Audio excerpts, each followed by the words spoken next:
Hi అండి, అందరికీ నమస్కారం. Welcome to Vijay media. ఇప్పుడే అందిన వార్త.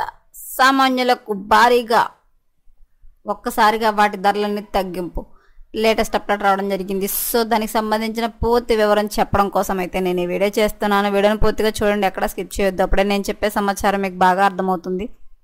అలాగే వీడియో నచ్చితే కనుక వీడియోకి లైక్ ఇచ్చి నన్ను సపోర్ట్ చేయండి.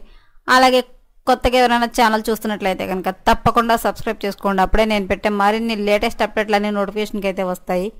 అలాగే వీడియోని లైక్ చేయడం వల్ల వీడియో కొంతమందికి రీచ్ అయ్యి ఇన్ఫర్మేషన్ మరికొంతమందికి అయితే రీచ్ అవుతుంది. సో లేట్ చేయకుండా ఆ వివరాలు ఏంటో చూద్దాం.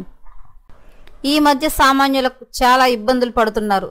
నిత్యావసరాల విషయంలో వారి బాధ వర్ణనాతీతం. ప్రతి ఒక్కరూ కూడా బియ్యం నుంచి కూరల వరకు అన్నింటినీ ప్రతిరోజు కొనుగోలు చేసేందుకు ఆసక్తి చూపుతున్నారు. అయితే సామాన్యుల పరిస్థితిని అర్థం చేసుకున్న ఏపీ గవర్నమెంట్, ఏపీ ప్రభుత్వం పచ్చిమిర్చి, ఎండుమిర్చి, వంకాయ, టమాటా సహా పలు కూరగాయల ధరలను స్థిరంగా ఉంచేందుకు కృషి చేస్తోంది. ఏపీ ప్రజలకు గుడ్ న్యూస్, వాటిని ధరలు సరిగ్గా తగ్గింపు. ఏపీ కూరగాయల ధరల నియంత్రణకు అవసరమైన అన్ని చర్యలు తీసుకుంటున్నట్లు రాష్ట్ర ప్రభుత్వం ప్రధాన కార్యదర్శి సిఎస్ విజయానంద్ స్పష్టం చేశారు. టమాటా, వంకాయ, పచ్చిమిర్చి, ఎండుమిర్చి వంటి కూరగాయల ధరలు నియంత్రణపై ప్రత్యేక దృష్టి పెట్టినట్లు చెప్పారు. రైతులకు మద్దతు ధర అందించేందుకు కూడా చర్యలు తీసుకున్నట్లు వివరించారు.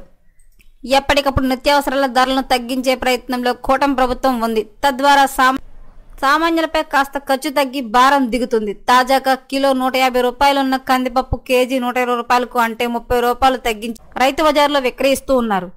రైతులు తగిన మద్దతు ధర లేక ఇబ్బందులు పడకుండా అన్ని చర్యలు తీసుకుంటామని కూడా సిఎస్ విజయానంద్ స్పష్టం చేశారు. కూటమి ప్రభుత్వం అయితే కనుక నిత్యావసర సరుకులన్నింటిని కూడా భారీగా ధరలైతే తగ్గింపే సూచనలు ఉన్నట్లయితే ప్రకటించింది. సో ఎప్పటికప్పుడు మరిన్ని లేటెస్ట్ అప్డేట్ల కోసం మన ఛానల్ తప్పకుండా సబ్స్క్రైబ్ చేసుకోండి. Thanks for watching.